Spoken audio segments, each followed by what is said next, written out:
We are a divided country in terms of polarization. And so it really is about how do you execute in these last days of the campaign. And I would say Kamala Harris has the advantage. She's got the better ground game. The question is right now, Trump has the weather. He has the environmentals. That's what they were talking about in that Fox News clip. And that's what Kamala has to fight against. And it's remarkable that she's doing as well as she is. And I think you can credit that to the fact that voters may be a little sour on the economy, but they believe in poll after poll that she's the one fighting for them, that her policies are going to benefit their working class needs. And I think Trump is a little lost in space because he cannot complete an accurate sentence, and that is to his well, you should have seen the other guy. Erol, what do you make of that? Trump can't complete a sentence and he's out of space. You going to take that? Well, it's sort of hard to understand what she's trying to say, as though Donald Trump hasn't faced the most hostile media over the last 8 years of anybody possible.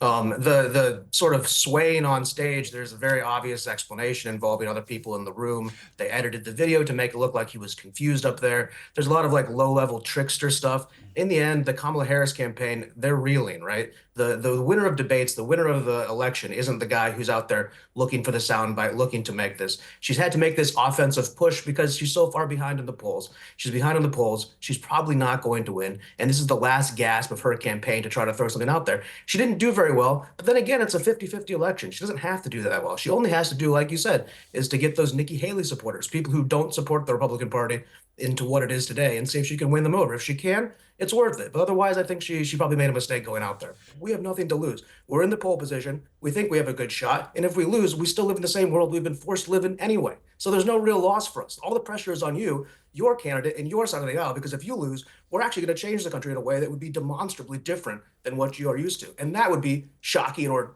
terrifying. And maybe that's why you're scared up to an election. But we have no fear because we have nothing to lose. Laura, isn't the problem that Harris really is actually just struggling to distance herself from a fairly unpopular president and hasn't yet got an answer to that question of, well, hang on, if you're going to turn the page and if you're going to change things, why haven't you been doing this for the last 3.5 years?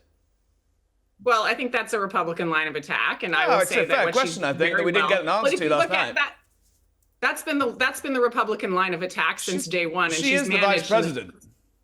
In the short span of time, she's managed to consolidate a wildly disparate base under one umbrella. She's made up that delta in the polls, improved on Joe Biden's numbers, made the race a dead heat, and now she just has to close it out in the final quarter. And I would say this, I couldn't even make heads or tails of what my colleague was saying, but it reminded me of how Trump talks, where it just doesn't make a lot of sense as you're kind of saying the same one thing and then contradicting yourself. I will say this, I am working and focused on ensuring that Kamala reaches the infrequent voters. And I think that's the challenge in these final days. The voters that are thinking about maybe sitting on the sidelines, maybe voting, and the voters who have not decided. You see her doing that in targeted outreach. And I think she's been successful in reaching out to the voters where she needs to do a little work. Donald Trump, nobody knows what the plan is. The plan is to make sure that he doesn't make a catastrophic mistake. So I think being surgical is really important in these final days. And I think she's going to do that. And she's going to answer that question for those voters as she has.